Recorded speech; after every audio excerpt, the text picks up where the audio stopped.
Bienvenidos a La Cara Oculta, un programa donde hablamos de lo incómodo, pero necesario. Se hace crítica feminista y se cuestionan los abusos de poder.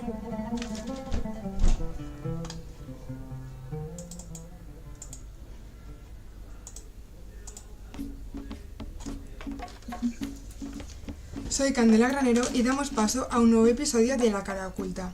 Hoy estamos en el rincón de las voces y retomaremos el asunto de la pornografía, el cómo esta afecta tanto a un grupo de personas como a las mujeres o a los niños que se topan con ese contenido.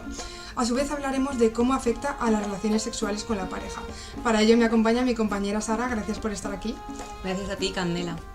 Y tendremos una conversación muy interesante con Francisca Molero, directora del Instituto Iberoamericano de Sexología, médico y profesora asociada de la Universidad de Barcelona, referente en sexología clínica, docente y asesora de instituciones públicas y privadas. Y es presidenta de honor de la Federación Española de Sociedades de Sexología y responsable de la sexología clínica del Centro Máxima Barcelona. Muy buenos días, Francisca. ¿Qué tal? Buenos días, Candela. Buenos días, Sara. Muchísimas gracias, antes que nada, pues por acompañarnos. Y bueno, vamos a hablar de un tema bastante interesante, ¿no? Sí que lo es muy interesante el tema y además muy controvertido también. Sí, la verdad es que cuando hablamos de pornografía suele haber posturas muy enfrentadas. Hay quien afirma que no tiene ningún efecto y algunos la consideran muy perjudicial. Desde la evidencia científica, ¿qué sabemos sobre esto? Mira, desde la evidencia científica, y realmente se están haciendo cada vez más estudios sobre el tema, hay muchas matizaciones al respecto, porque en principio va a depender mucho de la madurez de la persona que lo está mirando. Va a depender mucho del número de veces o la frecuencia con la que utiliza el tema de pornografía. Y también, sobre todo, con las consecuencias que puede tener en la propia persona el consumo de la pornografía.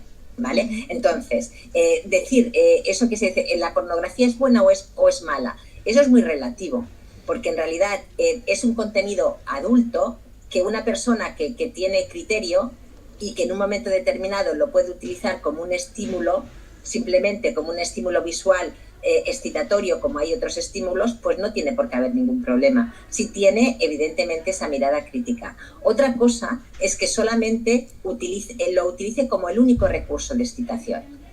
Eso es importante. Y además, quizás para mí el problema más grave de la pornografía es que transmite un modelo de relaciones sexuales que muchas veces el usuario o la usuaria que lo ve y lo consume de una manera frecuente puede pensar que sea el único que haya, con lo cual ahí tenemos un verdadero problema. Claro, porque precisamente hay diferencias entre un consumo más bien ocasional y un consumo compulsivo o problemático. ¿Y dónde estaría la línea? Claro, la línea claro que hay mucha diferencia. El ocasional, pues bueno, te puede gustar o no te puede gustar y en un momento determinado lo puedes utilizar. Cuando ya hablamos de un consumo problemático es cuando realmente la persona ya prácticamente no se excita, sino es mediante vídeos pornográficos. Además, vídeos pornográficos que de alguna manera tiene cierta tolerancia y tiene que ir buscando nuevos contenidos como mucho más intensos para conseguir el mismo resultado.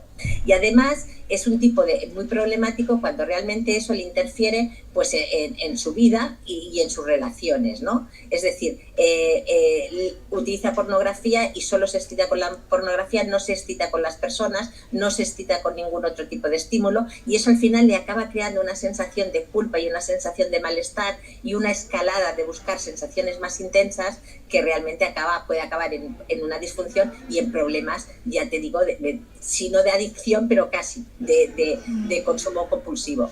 Sí, en el anterior episodio hablábamos de esa dopamina, ¿no? Que genera al final pues ver ese tipo de contenidos donde además cada vez son más explícitos y muchos de ellos más violentos cada vez más. Efectivamente. Es que además no podemos olvidar una cosa. Es decir, el problema yo siempre radica y lo que más preocupa, evidentemente los adultos nos preocupan, sobre todo por eso, por el consumo problemático y por lo que le puede afectar en la vida cotidiana y en sus relaciones personales.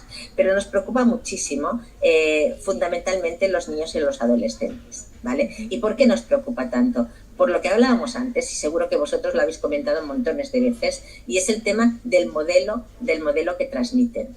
El modelo pornográfico es un modelo donde realmente la mujer está muy cosificada, donde realmente la mujer es utilizada básicamente, y además representa un modelo de satisfacción sexual femenino que no tiene, que tiene muy poco que ver con la realidad.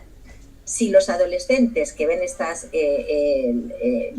películas porno o están en contacto con ellos no tienen una base de educación sexual, no tienen algo que hayan aprendido y realmente un modelo de bienestar, de placer, de respeto, de consentimiento, pues ¿qué van a pensar?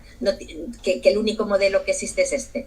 Entonces esto es un problema porque intentan replicarlo, y ahí tenemos muchas veces pues conductas que nos pueden poner en riesgo y pueden poner en riesgo. Claro. Completamente. En la actualidad, ¿crees que existe algún tipo de porno que no cause estos efectos o que no lleguemos a este tipo de conductas? Bueno, en realidad, claro, es que, a ver, los contenidos porno, yo creo que se habla de un porno más respetuoso, un porno con más contenido, ¿no? Es el que se llama porno más para mujeres, ¿no? Entre comillas, ¿no? Porque sí que es cierto que también hay un sesgo de género, que después, si quieres, comentaremos, porque en la clínica, cuando hacemos terapia sexual, os puedo comentar algunas cosas que os pueden resultar de utilidad, ¿no? Y bueno, es un porno que no solamente es ver a la mujer cosificada, y es un porno que puede ser explícito, pero que tiene un poco más de contenido, tiene un poco más de erotismo, ¿no? Porque una de las cosas fundamentales en una actividad sexual y en el placer tiene que ver con eso, tiene que ver con la seducción y el erotismo. Y en el porno clásico, entre comillas, pues de seducción y erotismo hay más bien poco, ¿no? Entonces, bueno, es una herramienta más, pero yo creo que dejarla ahí como una herramienta más, igual que una herramienta puede ser literatura erótica, por ejemplo, o otra herramienta puede ser un audio erótico, o otra herramienta pueden ser las fantasías sexuales. Completamente. Pero ¿se podría llegar a hablar de algún tipo de porno o literatura, como has dicho, erótica, que sea más bien educativa? Por esto de que hablamos de que también tiene en cuenta al otro género y las necesidades de este. Pues claro, si es que eso es lo fundamental, si es que un estímulo que a ti te pueda excitar desde un punto de vista de cierta madurez, pues es siempre deseable. Siempre es deseable, pero siempre que haya una serie de principios que tienen que ver básicamente con el respeto y con el tema de los derechos. Eso está clarísimo. Entonces, si hablamos de adultos, estamos hablando pues de consentimiento, estamos hablando de que yo quiero disfrutar y compartir placer. Es que realmente cuando tenemos una relación sexual con alguien, tanto si es una pareja estable de larga duración como es una pareja esporádica, uno de los objetivos fundamentales es compartir placer. Compartir placer. Y eso es importante, pero claro, compartimos placer a nivel corporal, compartimos placer con consentimiento, compartimos placer con nuestras capacidades en buenas condiciones, me refiero, eso es compartir placer. Entonces, claro que podemos transmitir todo eso, eso es muy importante. Es decir, y eso no significa que demonicemos determinados estímulos que nos pueden erotizar, pues claro que eso es bueno, ¿no? Igual que, por ejemplo, no sé, si lo trasladamos al mundo de la comida, ¿no? Pues a lo mejor tomarnos una tarta de chocolate o un trocito de chocolate nos parece súper agradable y placentero. ¿Tenemos que decir renunciar a eso? Pues no. Claro. ¿Vale? Pero no vamos a comer exclusivamente todos los días y a todas horas chocolate, porque nos perdemos otra variabilidad, ¿no? Fijaos que yo siempre digo que nosotros vamos construyendo un mapa erótico prácticamente desde que nacemos. Y ese mapa erótico se va construyendo con los conocimientos y con las experiencias, ¿vale? Y claro, imagínate si nosotros utilizamos solamente un único elemento erótico como es la pornografía, estamos dejando de lado todos los demás aspectos y elementos que nos pueden conformar un mapa erótico muchísimo más amplio, muchísimo más diverso y que realmente nos puede conectar mucho más con el mundo. Esa es una de las cosas importantes. A veces nos damos la sensación de que las cosas somos así, tenemos esto, no es verdad. Vamos construyendo, vamos aprendiendo. No nos olvidemos que nuestras conexiones neuronales siempre están activas. Y entre todos estos elementos, ¿cuándo crees o qué proceso es el que tendríamos que tener alerta? ¿Cuáles son las señales de que nos estamos como la adicción dejando a llevar la un poco, pornografía? ¿no? Sí, la pornografía problemática. Pues básicamente cuando veamos que realmente empezamos a tener problemas en que necesitamos que los estímulos que sexuales compartidos con otras personas, por ejemplo con la pareja, pues que, bueno, no nos excitan o nos excitan poco, que solamente nos excitamos con la única fuente que es la pornografía, que cada vez nos aislamos más y evitamos más otro tipo de relaciones y que cada vez entramos más en el círculo vicioso de la culpa. Me siento mal, pero como me siento mal se me genera angustia y entonces si me pongo a ver porno me baja la ansiedad y me siento bien momentáneamente, pero al poco tiempo, a pocos minutos vuelvo a sentirme culpable, ¿no? Entonces, las personas son bastante sensatas y en el sentido de lo identifican, ¿eh? Es más, yo creo que a veces hay un exceso de pensar que yo tengo un problema con la pornografía. Eso lo vemos en la clínica, ¿vale? Hay mucha gente que te viene y te dice, no, es que yo el problema que tengo es que no sé, me da miedo pensar que soy adicto a la pornografía, ¿no? Entonces, cuando tú trabajas y haces una buena historia clínica y haces una buena exploración, muchas veces te das cuenta de que no es verdad, de que no hay que es la sensación que uno tiene, pero que objetivamente no podemos hablar de un uso problemático de la pornografía, salvo en el momento en que a esa persona le produce mucho malestar, ¿no? Y entonces consulta. También es cierto que muchas veces cuando hay problemas de pareja, por ejemplo, que uno tiene menos ganas de tener relaciones. Por ejemplo, imaginemos un caso hipotético en el que una pareja, en el que el chico, en este caso una pareja hetero, tenga menos ganas de tener relaciones, ¿no? Entonces la mujer, en este caso, no entienda por qué le ocurre. No olvidemos que seguimos con esas ideas a veces que tenemos en la cabeza de pensar que los hombres siempre están dispuestos y no es cierto, ¿no? Pero bueno, empiezas a pensar que qué es lo que le ocurre, ¿no? Y de alguna manera lo transmite y entonces de vez en cuando piensa, pues a lo mejor es que ve mucho porno, ¿no? Porque yo a veces me he levantado, esto es típico, me he levantado por la noche y he visto a mi pareja que estaba con el ordenador, ¿no? Y es porque ve el porno y entonces eso le quita las ganas y eso afecta. Muchas veces esto crea problemas, ¿no? Y esto es una de las cosas que muchas veces tratamos en la consulta, ¿no? O incluso la persona que ve mucha pornografía que te dice, bueno, yo es que en realidad, claro, me he acostumbrado, de alguna manera me he condicionado a ver determinadas cosas, pero no quiero probarlo con mi pareja porque no quiero tratarla de esa manera, porque considero que no se lo merece y por lo tanto me bloqueo. Me bloqueo muchas cosas que hacen que también yo empiece a perder el deseo. Claro, porque aquí estamos intentando también normalizar un porno que pueda ser saludable, pero hay muchas parejas que piensan que si su otra pareja ve porno es una especie de infidelidad.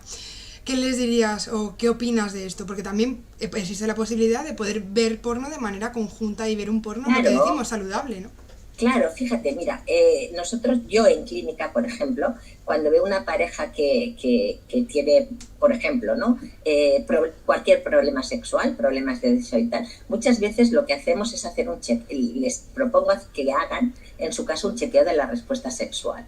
Es decir, se van exponiendo a diferentes estímulos y van valorando cómo lo viven, si es satisfactorio o no, ¿vale? Y eso se puede hacer de forma individual o en forma de pareja.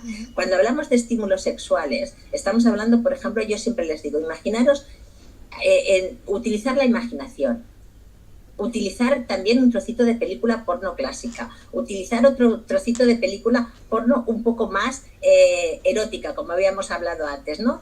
Utilizar un trocito de audio, utilizar un trocito de relato erótico, ¿vale? Y todo esto con el juego con la pareja o el juego individual de estimulación genital y cómo lo valoras. Si hacemos combinaciones, ¿qué valoración le das, ¿no? Entonces, eso sirve también para darte cuenta de que te estimula más o que te estimula menos y al mismo tiempo también trabajar en tu mapa erótico. Entonces, muchas veces hay gente que siempre cuando pones el tema porno, normalmente las mujeres cuando vuelven, las chicas cuando vuelven y te dicen, pues mira, no ha estado mal, me ha gustado. Es la combinación de este trocito de porno con la estimulación y un gel y un lubricante de calor, pues mira, bien.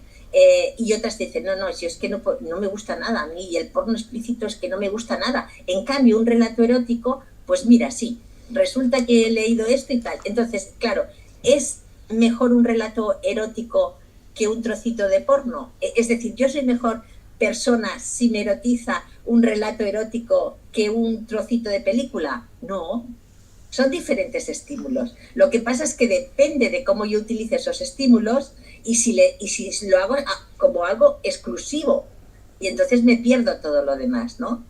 Y en cambio hay hombres que es muy curioso cuando haces esto y te dicen, oye, pues mira, yo no pensaba para nada que leer esto, que leer un relato erótico a mí me podía excitar. Es que no me lo hubiese imaginado en la vida, porque ni se les ocurría en ningún momento pensarlo.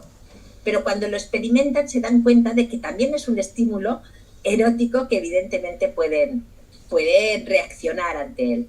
Claro, ahí están un poco los patrones de género que mencionábamos antes y lo hemos comentado de pasada, pero qué peligroso, ¿no? Que es el tipo de porno que es el más común, que suele ser el que cosifica a la mujer, llegue a manos de niños y niñas. Ese es muy peligroso, porque además son imágenes de gran impacto.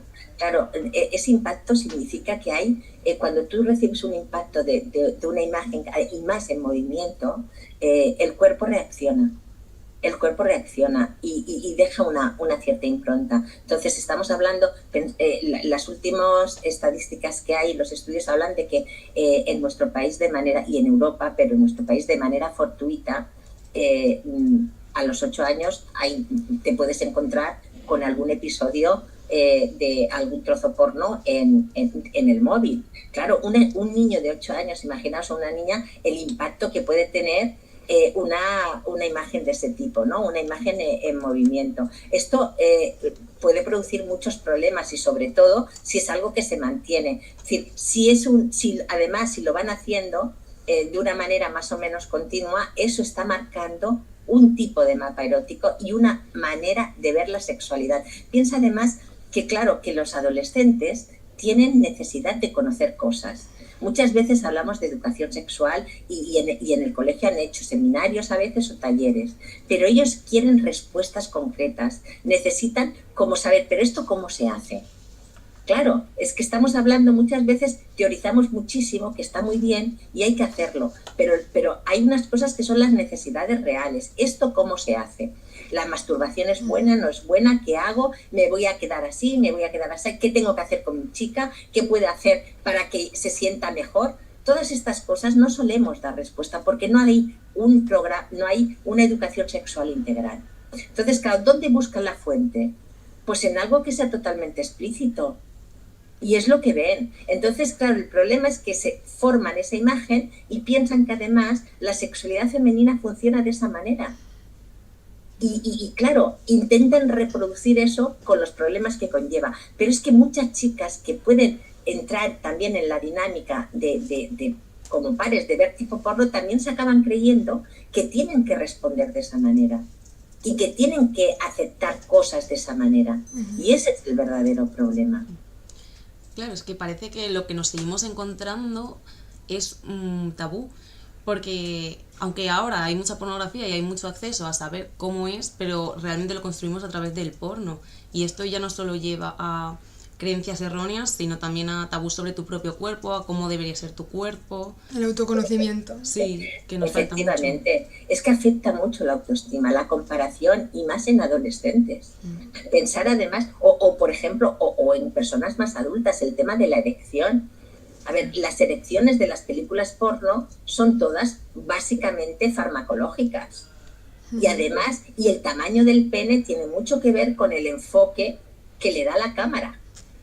Claro, adolescentes que estamos en esos cambios corporales y en ese intento de identificación, ahí hay muchos problemas. Puede haber muchos problemas a nivel de autoestima, o de pensar que bueno, que no estás a la altura, o de pensar que bueno, que no tienes nada que hacer para relacionarte sexualmente con otras personas, porque tú no tienes ese fenotipo, ¿no? No tienes esas características que son deseables según lo que te están transmitiendo, ¿no?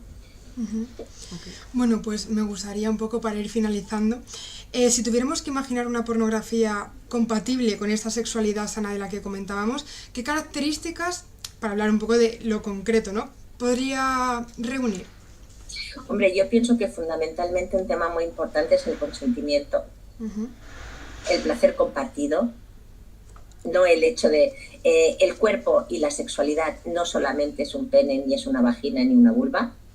Sí, son muchísimas más cosas. Todo el cuerpo es el que erotiza, todo el cuerpo es el que transmite, eso es muy importante. También la utilización del preservativo, es que a veces cuando se nos olvida, ¿no? Es decir, pensemos en esas relaciones que pueden comportar riesgos si no utilizamos preservativos. ¿Cuántas veces vemos en el modelo pornográfico la prevención y los preservativos? O nunca, prácticamente, ¿vale? Nunca. O los films para evitar, ¿no?, todo el tema del sexo oral. Nunca. Entonces, esto es importante, ¿no? Después entender, pues eso, sobre todo entender que la sexualidad es algo fundamental, que tiene que ver, que el elemento fundamental es el placer. Por ambas partes. Por ambas partes, el placer compartido, ¿vale? Esto es muy importante. Y el erotismo y el cuerpo. Claro, si nos centramos solamente a nivel genital o a la penetración del toma y daca, nos estamos perdiendo todo lo que tiene que ver con los millones de terminaciones nerviosas que tiene nuestro cuerpo. Fijaos una cosa, y solamente para acabar, y un apunte. Se hizo un estudio muy importante en Alemania, bueno, en Europa y en Estados Unidos, sobre una estimulación concreta con un cepillo determinado que vibraba a una velocidad y con una intensidad determinada, y se pasaba por el antebrazo del cuerpo, ¿vale? La cara interna del antebrazo, hombres y mujeres. Wow. Y entonces todo esto tenía que ver con el tema de cuando recomendamos masajes eróticos, ¿no? Entonces, bueno, se vio perfectamente que hay unas fibras nerviosas que van directamente, que están en la cara anterior del antebrazo, que van directamente a los núcleos cerebrales del placer.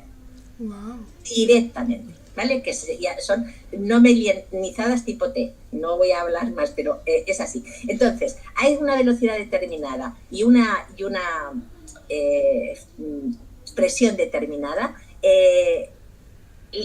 Les preguntaban a las personas, ¿no?, que cómo y eran reacciones perfectamente placenteras. ¿Y qué ocurría? Que en las mujeres les apetecía seguir teniendo eso y tener relaciones sexuales con la pareja o con alguien. Y en el caso de los hombres, lo que les apetecía fundamentalmente después de estas estimulaciones era básicamente prorrogar el tiempo de interacción con la pareja. Esto es muy interesante para que podamos ver que no todo, que aunque los órganos genitales sean fundamentales, y lo son, hay partes del cuerpo que son absolutamente sensibles, erotizantes y que nos comunican directamente con las áreas de placer. Muchísimas gracias, Francisca, interesantísimo, y habría que saber más sobre este tema. Que podríamos hablar durante horas y horas de este tema, la verdad. Sí. Entonces, muchísimas gracias por acompañarnos hoy en La Cara Oculta, por ayudarnos a mirar este tema desde la ciencia, la salud y la educación, y más allá de los prejuicios y simplificaciones. Gracias. Y sobre todo, ya lo último es eso, que si alguien tiene problemas, por favor que consulte. Que si unos padres se preocupan porque sus hijos piensan que están utilizándolo mal o que tienen cualquier problema, que consulten. Que hay especialistas, trabajamos en eso y podemos ayudar. Efectivamente, muchísimas gracias. Y bueno, pues así llegamos al final de La Cara Oculta. Muchísimas gracias a nuestros oyentes también por acompañarnos y escucharnos. Y por otro lado también gracias a ti, Sara, como siempre, por estar aquí con tu compañía por bandera. Ya sabéis, nos escuchamos en la próxima edición para seguir descubriendo juntos las voces y los relatos que hacen vibrar nuestra alma, exponiendo las realidades, porque ya sabéis que el lenguaje crea mundos y lo que no se nombra no existe. Y hay que hablar de lo que importa, de esa cara oculta, o más bien la que se quiere.